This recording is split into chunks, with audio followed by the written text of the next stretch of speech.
जय भारत साथियों, उम्मीद करता हूं कि आप सभी सकुशल हैं।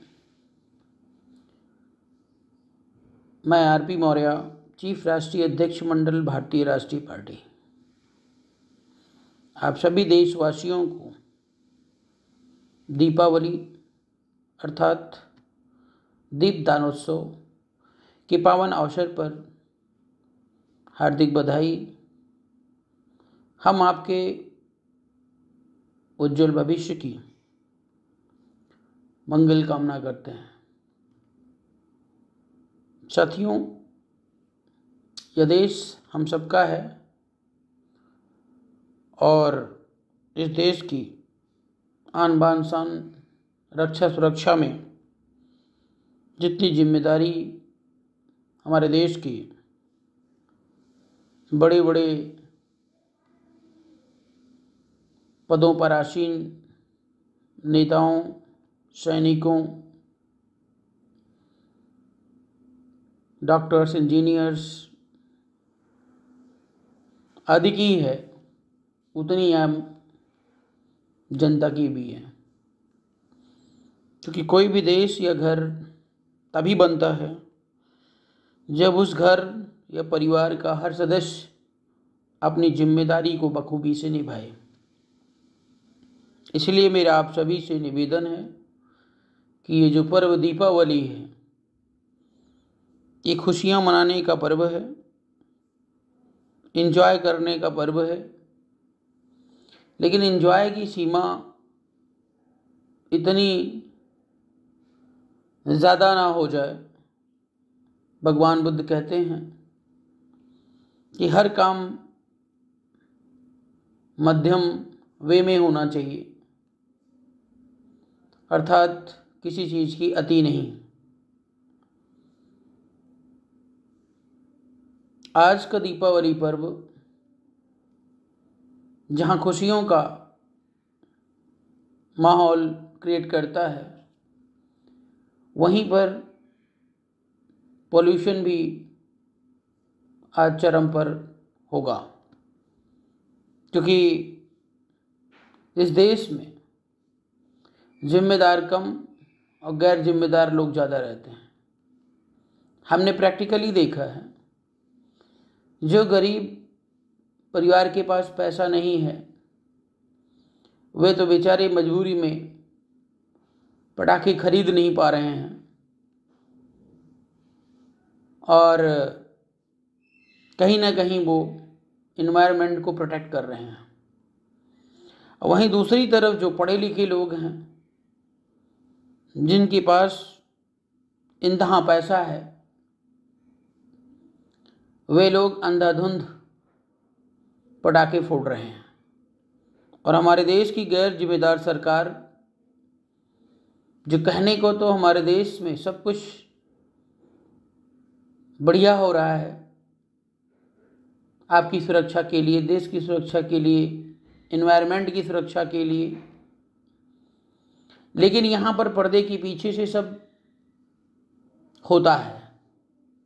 अर्थात आपने सुना होगा कि भारत देश में सब बिकता है, खरीदने वाला होना चाहिए। तो यहाँ पर पटाखों की भरमार है और इसीलिए यह देश हमारा परेशान और बीमार है। इसका हल कोई सरकार नहीं है साथियों, इसका हल आपको और हमें ही बनना है। इसलिए मेरा निवेदन ये है, जिन भाइयों के पास पैसे हैं वे उन पैसों को गरीबों में दान करें या कोई और पुण्य का काम करें। पटाखों से ना तो कोई पुण्य का कार्य हो रहा है और ना ही देश और समाज के विकास में कोई आप विशेष भूमिका निभा रहे हैं। इसलिए अंदर से, दिल से पटाखों का परित्याग आपको कर देना चाहिए, यदि आप जरा सा भी पढ़े लिखे, बुद्धिमान और समझदार हैं तो। क्योंकि जो बात मैं बता रहा हूँ, इस बात को बताने में देश का प्रधानमंत्री शर्माता है। मतलब उनको बोलना भी नहीं आएगा कि इस तरीके का संदेश हमारे देश और समाज को दिया जाए। क्योंकि जो उसके लिए रिस्पॉन्सिबल है जो उसके लिए जिम्मेदार है वो इस प्रकार की बात नहीं कर सकता है। खैर, आप सब समझदार हैं, बुद्धिमान हैं, और मुझे पूर्ण विश्वास है देश और राष्ट्र हित में, समाज हित में, एनवायरनमेंट हित में अच्छा निर्णय लेंगे और अच्छी एक्टिविटी ही करेंगे। साथियों, आज का जो पर्व है दीपदानोत्सव अर्थात दीपावली,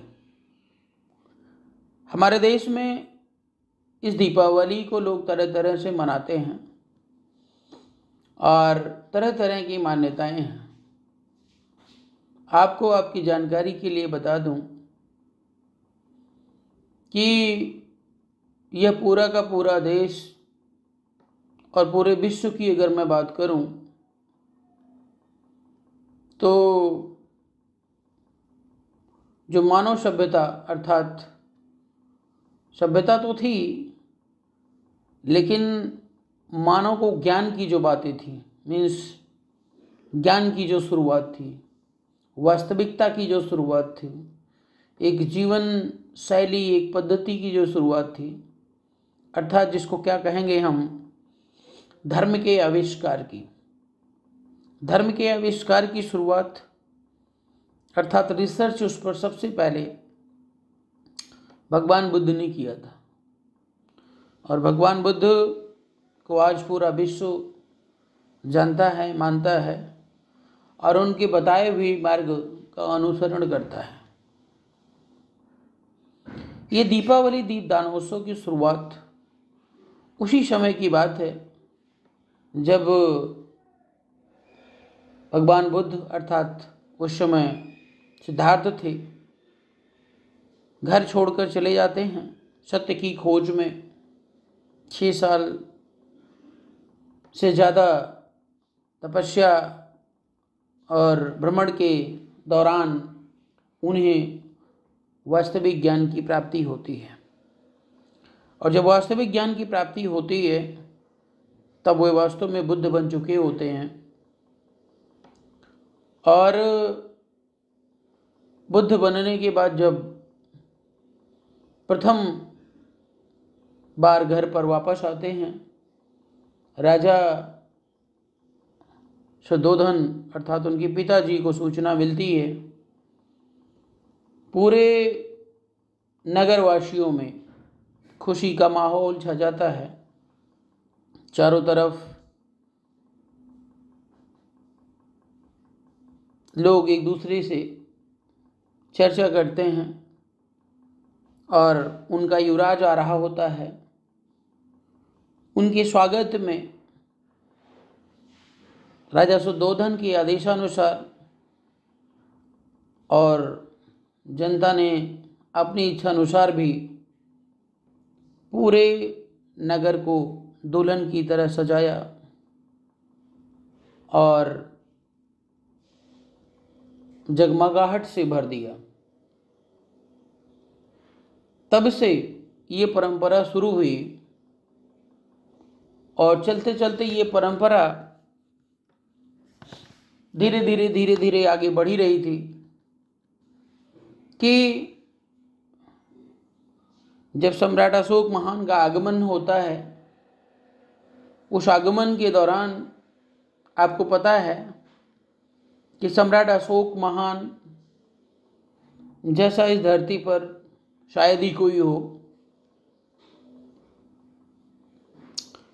उन्होंने जब तक तो भगवान बुद्ध के उस धम्म को अर्थात धर्म के वास्तविक स्वरूप को न जाना था, न पहचाना था, तब तक वे अपने निर्णय या फैसले खुद लिया करते थे। लेकिन जब उन्हें बुद्ध के वास्तविक मार्ग का ज्ञान हुआ, तब उन्होंने लोगों के लिए अर्थात सर्वलोक हित में हमारे देश समाज के बच्चों को पढ़ाने लिखाने के लिए और वास्तविक एजुकेशन इट मीन्स धम्म ज्ञान के लिए 84,000 स्तूपों का निर्माण करवाया, अर्थात शिक्षण संस्थान का निर्माण करवाया। उन शिक्षण संस्थानों में हमारे देश और समाज के बच्चों को वास्तविक ज्ञान अर्थात उच्च शिक्षा दिए जाने का प्रावधान था और धर्म गुरुओं को